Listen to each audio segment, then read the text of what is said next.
Thank you so مچ پادری صاحب، اور میں خدا کا شکر گزار ہوں کہ خدا نے میرے دل میں یہ ڈالا کہ میں بھائی سے ریکویسٹ کروں کہ وہ یہ گراؤنڈ مہیا کریں، یہ موقع فراہم کریں۔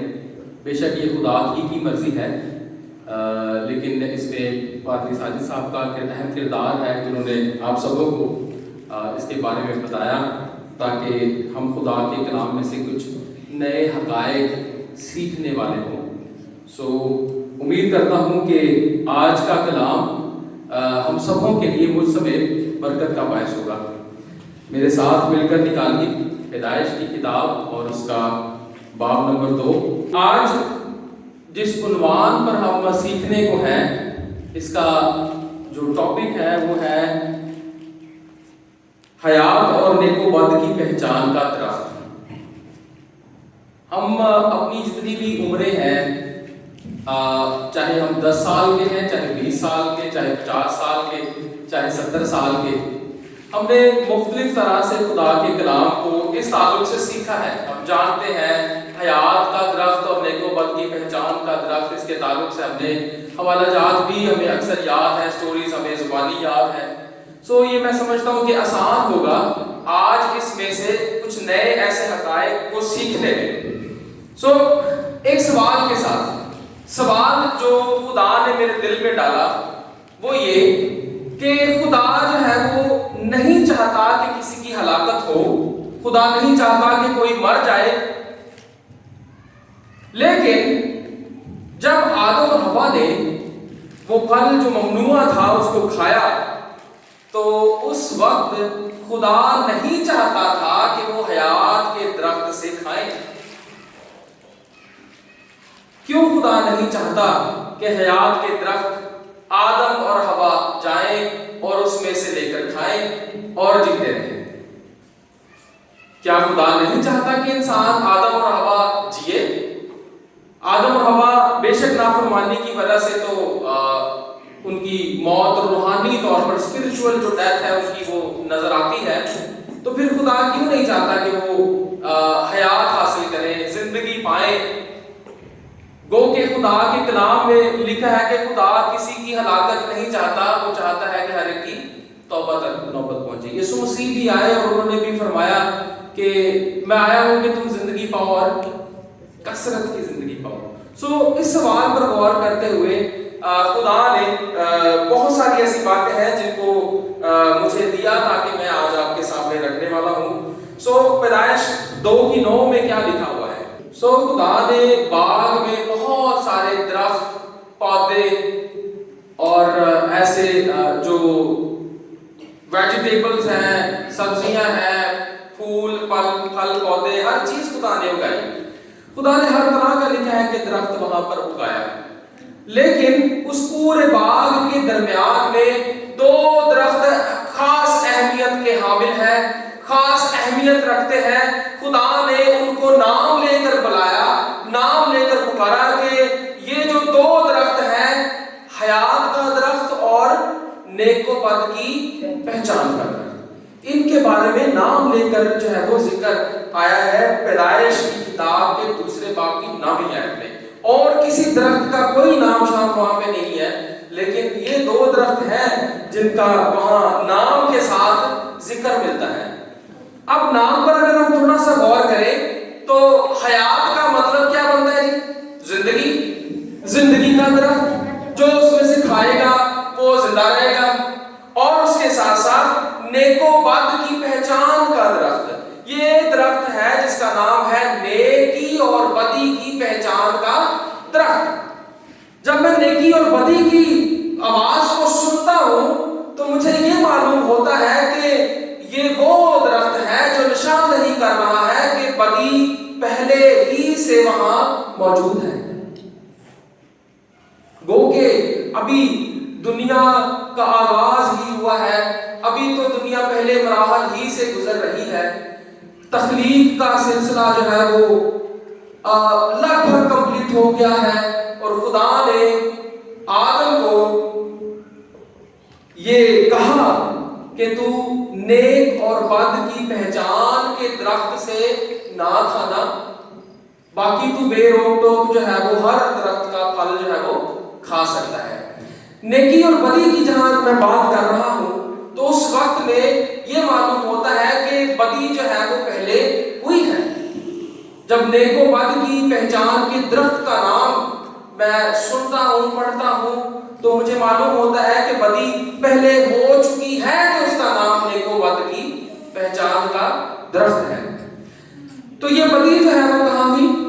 یہ بدی زمین پر ہوئی یا آسمان پر؟ یہ بدی آسمان پر ہوئی۔ فرشتہ جو لوسیفر کہلاتا ہے، جو شیطان ہو گیا، ابلیس ہو گیا، مخالف ہو گیا خدا کے، اور اس نے سوچا کہ میں اپنا جو تخت ہے وہ خدا سے بھی اوپر لگاؤں گا، تو اس وقت میں وہ شیطان کہلایا، ابلیس ہو گیا، اور اپنے جو ساتھی تھے ان کے ہمراہ زمین پر آسمان سے گرا دیا گیا۔ جب وہ آسمان سے زمین پر گرا دیا گیا، بدی ہو گئی، تو یہ ایک درخت ہے جس کو نیک و بد کی پہچان کے درخت کے نام سے منسوب کر دیا گیا ہے۔ لیکن ایک درخت وہاں دوسرا جس کا پہلے ذکر ہو چکا کہ حیات کا درخت بھی وہاں موجود ہے۔ ان دونوں درختوں کی جو ہے وہ اپنی اپنی خصوصیات ہے۔ میں دیکھ رہا ہوں کہ ان کے بارے میں جو علماء ہیں ان کی دو رائے پائی جاتی ہیں، دو طرح کی رائے ہے ان دونوں درختوں کے تعلق سے۔ پہلی رائے تو یہ ہے کہ یہ حقیقی درخت تھے، یہ کوئی افسانہ یا کہانی نہیں تھی، واقعی یہ دو حقیقی درخت تھے، اور یہ نشان تھے۔ حیات کے درخت سے کھانے کا مطلب تھا کہ خدا کے ساتھ ہمیشہ کی زندگی۔ یہ پہلی رائے ہے جو علماء کی طرف سے ہمیں ملتی ہے کہ وہ درخت تھے حقیقی اور نشان کے طور پر تھے، اور بالخصوص حیات کا جو درخت ہے اس کا مطلب ہے کہ خدا کے ساتھ ہمیشہ کی زندگی۔ یہ ہمیشہ کی زندگی کون سی ہے اس پر بعد میں بات کرتے ہیں۔ دوسرا اس کا جو دوسری رائے جو عام ہے وہ یہ ہے کہ ہاں یہ حقیقی درخت تھے اور لیکن اہم خصوصیات کے حامل تھے۔ پہلی رائے میں یہ نشان ہے اور دوسری رائے میں یہ اہم خصوصیات کے حامل درخت ہے۔ حیات کا جو پھل ہے اس کو کھانے سے ہمیشہ کی زندگی اور خدا کے بیٹے اور بیٹیاں ہونے کا شرف حاصل ہوتا ہے۔ سو یہ دو رائے ہیں جو علماء کی طرف سے ان دونوں درختوں کے تعلق سے پیش کی جاتی ہے۔ پیدائش دوسرا باب اس کی 15ویں سے 17ویں آیت۔ سو خدا نے لکھا ہے دوسرے باب کی 15ویں سے 17ویں آیت تک کہ خدا نے جو نگہبانی ہے، جو باغبانی ہے، اس کی جو فرائض سر انجام دینے کے لیے آدم ہی کو جو ہے مخصوص کیا کہ بھائی آدم آپ ہی نے اس باغ کی باغبانی بھی کرنی ہے، نگہبانی بھی آپ ہی نے کرنی ہے۔ لیکن آپ نگہبان بھی ہیں، باغبان بھی ہیں، لیکن اس سب کے باوجود کچھ ریسٹرکشنز ہیں، کچھ لیمیٹیشنز ہیں، کچھ حدود و قیود ہیں، اور وہ یہ ہے کہ آپ سارے باغ کے درختوں سے کھا سکتے ہیں، لیکن صرف یہ ایک درخت ہے جس کا نام نیکی اور بدی یا نیک و بد کی پہچان کا درخت ہے، وہاں سے آپ نے کھانا نہیں ہے، وہاں سے آپ نے نہیں کھانا۔ وہ نگہبان بھی ٹھہرا دیا گیا اور باغبان بھی ٹھہرا دیا گیا، اور اس کے ساتھ ساتھ اس کو ایک ایسا حکم بھی دے دیا گیا جس کی فرما برداری کرنا اس پر 100% مکمل طور پر پورا اترنے کے لیے تھا۔ پابند تھا وہ کہ اس نے وہ نہیں کھانا درخت سے، وہ بے روک ٹوک کھا سکتا ہے۔ یہاں ایک سوال پیدا ہوتا ہے کہ کیا آدم حیات کے درخت سے کھاتا تھا؟ کیونکہ بائبل مقدس میں ایسے لفظی طور پر تو کہیں بھی نہیں ملے گا کہ آدم روز حیات کے درخت سے کھاتا یا کبھی کبھار حیات کے درخت سے کھاتا، یا اس نے اسپیسیفکلی اس خاص موقع پہ حیات کے درخت سے کھایا۔ ایسا کہیں بھی لکھا ہوا تو نہیں ملتا، لیکن مجھے جب میں یہ ساری کہانی